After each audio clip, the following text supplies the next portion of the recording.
নমস্কাৰ আপোনালোকে চাবলৈ আৰম্ভ কৰিছে নিউজ নাও আৰু মই অনুপম বৰা। আজি যোৰহাট জিলাৰ সমিতিৰ উদ্যোগত প্ৰয়াত দেৱকুমাৰ বৰাৰ সোঁৱৰণিত মিডিয়া ফেলোশ্বিপ বঁটা প্ৰদান অনুষ্ঠান অনুষ্ঠিত কৰা হয়। নিউজ নাওৰ এক বিশেষ প্ৰতিবেদন। আজি যোৰহাট জিলা সমিতিৰ উদ্যোগত প্ৰয়াত দেৱকুমাৰ বৰা সোঁৱৰণি মিডিয়া ফেলোশ্বিপ প্ৰদান অনুষ্ঠান অনুষ্ঠিত হৈ যায় এটি গাম্ভীৰ্যপূৰ্ণ অনুষ্ঠানেৰে। উল্লেখযোগ্য যে সাংবাদিকতা সমাজৰ চতুৰ্থ স্তম্ভ।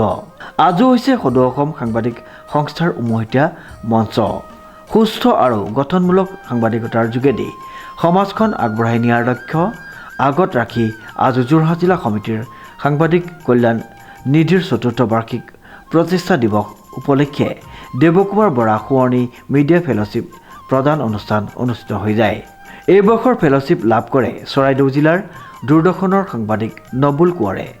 তেখেতৰ গৱেষণাৰ বিষয় আছিল কৃষি কৰ্মৰ জৰিয়তে যুৱ সবলীকৰণত সংবাদ মাধ্যমৰ ভূমিকা। উল্লেখযোগ্য যে আজি যোৰহাট জিলা সমিতি আৰু সাংবাদিক কল্যাণ নিধিৰ উদ্যোগত প্ৰত্যেক বছৰৰ দৰে ৰাজ্যখনৰ এগৰাকী সাংবাদিকক এই ফেলোশ্বিপ প্ৰদান কৰি আহিছে। যোৰহাট বিজ্ঞান কেন্দ্ৰ আৰু তাৰকাগৃহৰ প্ৰেক্ষাগৃহত অনুষ্ঠিত এটি আৰম্ভপূৰ্ণ অনুষ্ঠানত এই ফেলোশ্বিপ প্ৰদান কৰা হয়। উক্ত অনুষ্ঠানতেই যোৰহাট জিলাৰ 5জন হোকাৰক আজি যোৰহাট জিলা সমিতিৰ তৰফৰ পৰা সম্বৰ্ধনা জ্ঞাপন কৰা হয়। ইপিনে যোৰহাট কলেজৰ অধ্যক্ষ ডক্টৰ সমৃত পূজাৰীয়ে সংবাদ মাধ্যমৰ ঐতিহ্য আৰু প্ৰত্যাহ্বান শীৰ্ষক বক্তৃতা প্ৰদান কৰে।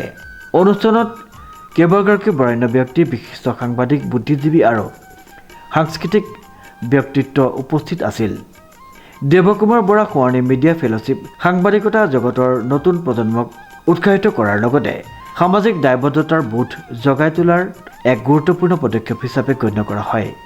আজি যোৰহাট জিলা সমিতিৰ এই পদক্ষেপ আগন্তুক দিনতো সাংবাদিকসকলৰ কৰ্মস্পৃহা বৃদ্ধি কৰিব বুলি আশাবাদী।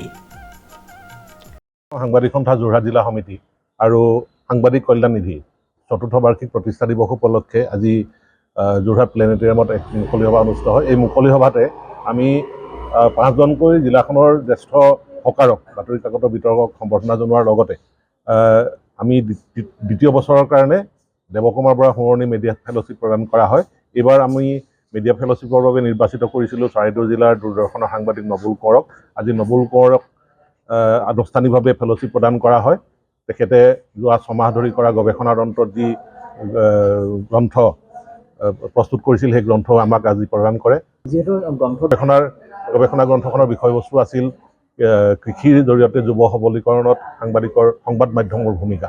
এই বিষয়ত তেখেতে অবিভক্ত শিৱসাগৰ জিলাক সীমা হিচাপে লৈ তেখেতে গৱেষণা কৰিছিলে আৰু সেই গৱেষণা পত্ৰখন আমাৰ 3জনীয়া এখন বিশেষজ্ঞ সমিতি আছিলে, তেওঁলোকৰ লগত তেখেতসকলৰ তত্ত্বাৱধানত ইয়াক কৰা হৈছিল আৰু এক সুন্দৰ গৱেষণা পত্ৰ আমাক উপহাৰ দিছে। আৰু অনাগত দিনত এই গৱেষণা গ্ৰন্থখনে এই বিষয়ত অধ্যয়ন কৰাৰ কাৰণে আগ্ৰহীসকলে নিশ্চয় উপকৃত হ'ব বুলি আমি আশা ৰাখিছোঁ। সন্মিলন হয়, তাৰপিছতে স্মৃতি তৰ্পণ অনুষ্ঠান অনুষ্ঠিত হয়, তাৰপিছতে মুকলি সভাৰ অনুষ্ঠানত আমাৰ সাম্প্ৰতিক সংবাদ মাধ্যমৰ প্ৰতি অহা ভাবুকি আৰু সংবাদ মাধ্যমৰ ঐতিহ্য সম্পৰ্কত যোৰহাট মহাবিদ্যালয়ৰ অধ্যক্ষ শ্ৰীযুত ডক্টৰ সৌমিত্ৰ পূজাৰীদেৱে বক্তব্য ৰাখে আৰু সেইকেইটাই আগৰ যিকেইটা আমি কাৰ্যসূচী ক'লোঁ সেইকেইটা কাৰ্যসূচীৰে এক সুন্দৰকৈ আমাৰ অনুষ্ঠানটো সম্পন্ন হৈ যায়।